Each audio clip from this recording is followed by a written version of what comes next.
اور وہیں پھر واپس آ کے وہ اپنا باقی کام کاج کرتی ہے۔ چائنا کے اندر جو نظام ہے، اب اس میں کچھ چینجز بھی آ گئے ہیں۔ پہلے نظام یہ تھا جو کہ ماؤ نے ایک نظام دیا تھا، اس کے تحت یہ تھا کہ ہر محلوں کے اندر، ہر گلیوں کے اندر، جو چھوٹے علاقے تھے ان کے اندر بھی سکول تھے۔ سکول جو تھے وہ تمام لوگوں کی پہنچ میں تھے تاکہ لوگ جو ہیں وہ پیدل آ جا سکیں، ٹھیک ہے۔ تو وہ جو لوگ تھے، وہ بچے جو تھے، ان کو 2 ٹائم سکول بلایا جاتا تھا۔ 2 ٹائم بلانے کا مقصد یہ تھا کہ بچے جو ہیں وہ بالکل کھیل کود کے اندر بالکل ریلیکس ہو کے پڑھیں، اور ان کا کام جو تھا، جیسے ہوم ورک ہم لوگ گھر میں آ کے تیار کرتے ہیں، تو وہ ہوم ورک ان کو دوسرے ٹائم میں، جب وہ سیکنڈ ٹائم بلایا جاتا تھا تو ان کو وہ ہوم ورک تیار کروایا جاتا تھا، جو کہ ان کو نیکسٹ ڈے یاد کرنا ہوتا تھا، نیکسٹ ڈے ان کو سنانا ہوتا تھا، نیکسٹ ڈے پریپیئر کرنا ہوتا تھا۔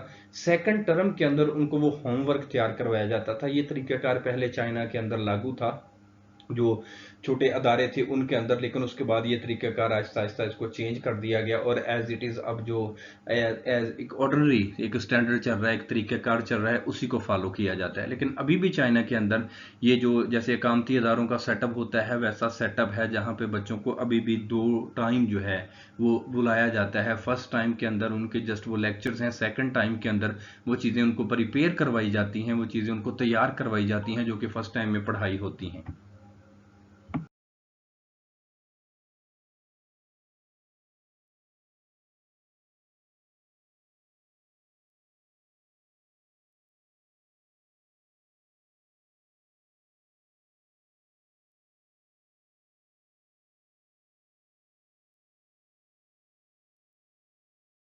How much time do you spend on homework at home? گھر کے اندر ہوم ورک کرنے میں آپ کتنا وقت صرف کرتی ہیں؟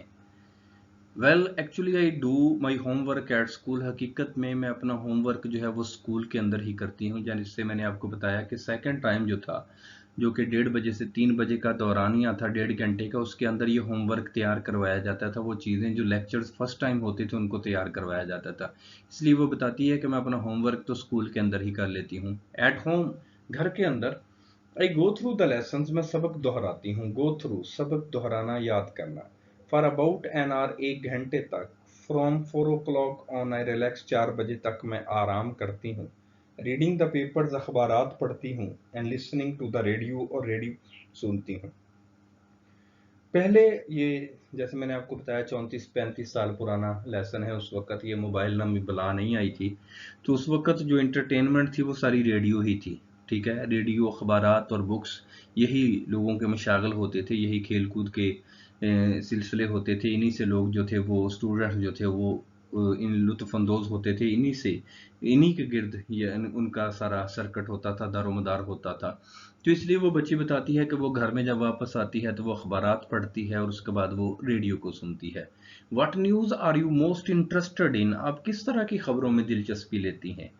آل پولیٹیکل نیوز، تمام سیاسی خبریں، which illustrate the national and international situation, جو کہ ملکی اور بین الاقوامی صورتحال کو بیان کریں۔ السٹریٹ، وضاحت کرنا، بیان کرنا۔ What do you do when you meet your girl friends? جب آپ اپنی سہیلیوں سے ملتی ہیں، اپنی فرینڈ سے ملتی ہیں تو کیا کرتی ہیں؟ I often go out with girls and boys of my age, میں اکثر اپنی عمر کے لڑکے اور لڑکیوں کے ساتھ باہر جاتی ہوں۔ وی ڈو سم اسپورٹس، ہم کچھ کھیل کھیلتے ہیں۔ And often play ping pong, اور اکثر پنگ پونگ کھیلتے ہیں۔ پنگ پونگ ٹیبل ٹینس کو کہا جاتا ہے، اور اکثر ہم ٹیبل ٹینس کھیلتے ہیں۔ ٹیبل ٹینس جو ہے یہ چائنا کا قومی کھیل بھی ہے، اور یہ وہاں پر چائنا کے اندر بہت زیادہ مقبول ہے، اور آج بھی مقبول ہے۔ بہت عرصہ گزر جانے کے باوجود بھی آج بھی یہ کھیل جو ہے، یہ ٹیبل ٹینس چائنا کے اندر بہت مقبول ترین کھیل ہے۔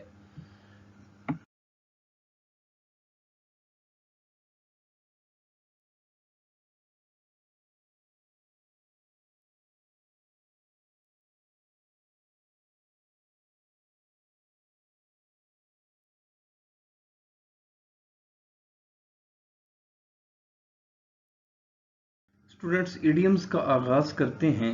نمبر ہے 31، برننگ کویسچن، اہم ترین مسئلہ۔ اہم ترین مسئلہ جس کا فوری حل درکار ہو۔ Unemployment is a burning question of the day, بے روزگاری آج کا اہم ترین مسئلہ ہے۔ 32 ہے، ٹو بری دا ہیچٹ، دشمنی یا جھگڑا ختم کرنا۔ لیٹس بری دا ہیچٹس، آؤ دشمنی یا جھگڑا ختم کریں۔